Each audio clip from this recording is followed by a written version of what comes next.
ಇನ್ನೂ ಒಂದು ಶಿವಲಿಂಗೇಗೌಡರು ಹೇಳಿದ್ರು, ನಮ್ಮ ದುಡ್ಡಿನಲ್ಲೇ ನಾವು ಮಾಡ್ತೀವಿ, ಸರ್ಕಾರದಿಂದ ದುಡ್ಡು ಬೇಕಾಗಿಲ್ಲ, ಸರ್ಕಾರದಿಂದ ದುಡ್ಡು ಬೇಕಾಗಿಲ್ಲ. ಯಾಕಂತಂದ್ರೆ ಹೌಸಿಂಗ್ ಬೋರ್ಡ್ ನಲ್ಲಿ ಸ್ಟ್ರೇ ಸೈಟ್ಸ್ ಬಹಳ ಇದಾವೆ, ಸ್ಟ್ರೇ ಸೈಟ್ಸ್ ಬಹಳ ಇದಾವೆ. ಆ ಸ್ಟ್ರೇ ಸೈಟ್ಗಳನ್ನ ಹರಾಜು ಮಾಡೋದ್ರಿಂದ ಬಹಳಷ್ಟು ದುಡ್ಡು ಬರ್ತದೆ. ನಾನು ಶಿವಲಿಂಗೇಗೌಡರು ಹೇಳಿದ್ದೀನಿ, ಎಲ್ಲ ಹಂಚಿಕೆ ಆಗದೆ ಇರ್ತಕ್ಕಂಥ ಸ್ಟ್ರೇ ಸೈಟ್ಗಳನ್ನ ಕೂಡಲೇ ಹರಾಜು ಹಾಕಿ ಹೌಸಿಂಗ್ ಬೋರ್ಡ್ಗೆ ಇದನ್ನ ಪಡ್ಕೊಳ್ರಿ ಅಂತಕ್ಕಂಥ ಮಾತುಗಳನ್ನ ಹೇಳಿದ್ದೇನೆ. ಈಗಾಗಲೇ ಸೂಚನೆಯನ್ನ ಸುಮಾರು 20,000 ಕೋಟಿ ಬರ್ತದೆ. ಅದರಿಂದ ಈ ಸ್ಟ್ರೇ ಸೈಟ್ಗಳನ್ನ ಮಾಡ್ತಕ್ಕಂಥದ್ದು ಅತ್ಯಂತ ಅವಶ್ಯ ಅಂತಕ್ಕಂಥ ಮಾತುಗಳನ್ನ ಹೇಳಲಿಕ್ಕೆ ಬಯಸ್ತಾ ಇದ್ದೇನೆ. ಆಮೇಲೆ ಹೌಸಿಂಗ್ ಬೋರ್ಡ್ನವರು ಕಡಿಮೆ ದರದಲ್ಲಿ ಮನೆಗಳನ್ನ ಕಟ್ಟಿಕೊಡ್ತಕ್ಕಂಥದ್ದು, ನಿವೇಶನಗಳನ್ನ ಹಂಚಿಕೆ ಮಾಡ್ತಕ್ಕಂಥ ಕೆಲಸವನ್ನು ಮಾಡ್ತಾ ಇದ್ದಾರೆ. ಪ್ರತಿಯೊಬ್ಬರಿಗೂ ಕೂಡ ಅವರ ಜೀವಮಾನದಲ್ಲಿ ಒಂದು ಮನೆ ಎತ್ತಿ ಮೇಲೆ ಒಂದು ಸೂರು ಇರಬೇಕು ಅಂತಕ್ಕಂಥದ್ದು ಪ್ರತಿಯೊಬ್ಬರ ಆಸೆ.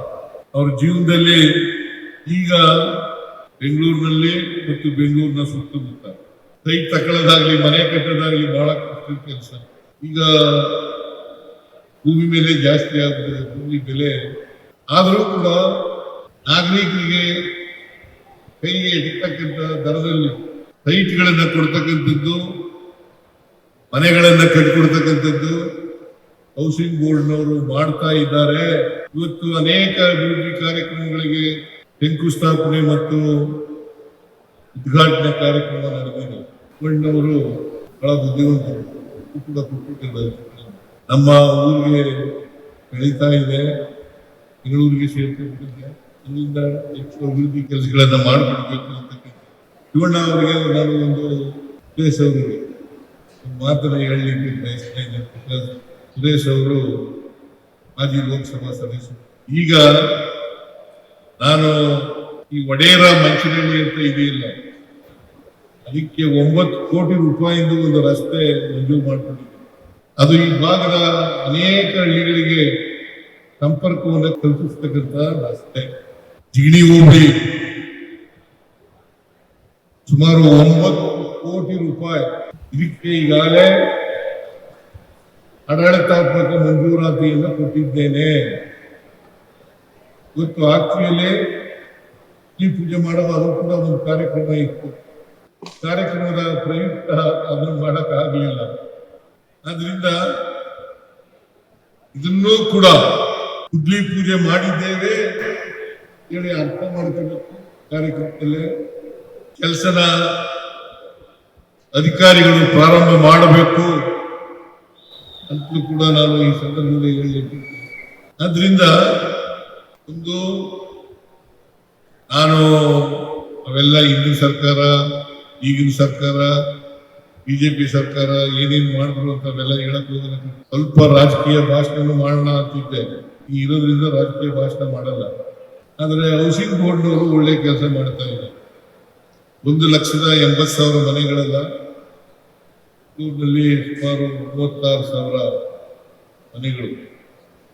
ಆಮೇಲೆ ಹುಬ್ಳಿನಲ್ಲಿ 45,354 ಮನೆಗಳನ್ನ ಈಗಾಗಲೇ ಉದ್ಘಾಟನೆ ಮಾಡಿದ್ದೀವಿ.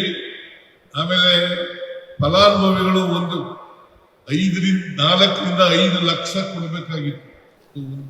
ಜಮೀರ್ ಅಹಮದ್ ಖಾನ್ ಅವರು ನನ್ನ ಹತ್ರ ಬಂದು ಮನವಿ ಮಾಡಿ 1 ಲಕ್ಷ ಮಾತ್ರ ಫಲಾನುಭವಿಗಳು ಕೊಡಬೇಕು, 4 ಲಕ್ಷ ಸರ್ಕಾರದ ವತಿಯಿಂದ ಕೊಡ್ತಕ್ಕಂಥದ್ದು. ನಮ್ಮ ಕಾಲದಲ್ಲಿ ನಾನು 83ರಿಂದ 2013ರಿಂದ 14,58,000 ಮನೆಗಳನ್ನ ಕಟ್ಟಿದವರು. ಅದೊಂದು ಪೂರ್ಣ ಯುಗ. ಈಗ 2023ರಿಂದ ಕೂಡ ಸುಮಾರು 45,000 ಮನೆಗಳನ್ನ ಮತ್ತು ಸೈಟ್ಗಳನ್ನ ಕೊಟ್ಟಿದ್ದೇವೆ. ಉಳಿದದನ್ನು ಕೂಡ ಕೊಡ್ತೇವೆ ಅಂತಕ್ಕಂಥ ಮಾತುಗಳನ್ನ ಈ ಸಂದರ್ಭದಲ್ಲಿ ಹೇಳಲಿಕ್ಕೆ ಬಯಸ್ತೇನೆ. ಅದರಿಂದ ಹೌಸಿಂಗ್ ಬೋರ್ಡ್ನವರು ಇಲ್ಲಿವರೆಗೆ ಸರ್ಕಾರ ವಸತಿ ಇಲಾಖೆಯಿಂದ ಇಲ್ಲಿವರೆಗೆ 7,800 ಕೋಟಿ ರೂಪಾಯಿಗಳನ್ನು ಇನ್ನು ಮುಂದೆನೂ ಕೂಡ ನಾವು ಮಾಡ್ತೀವಿ.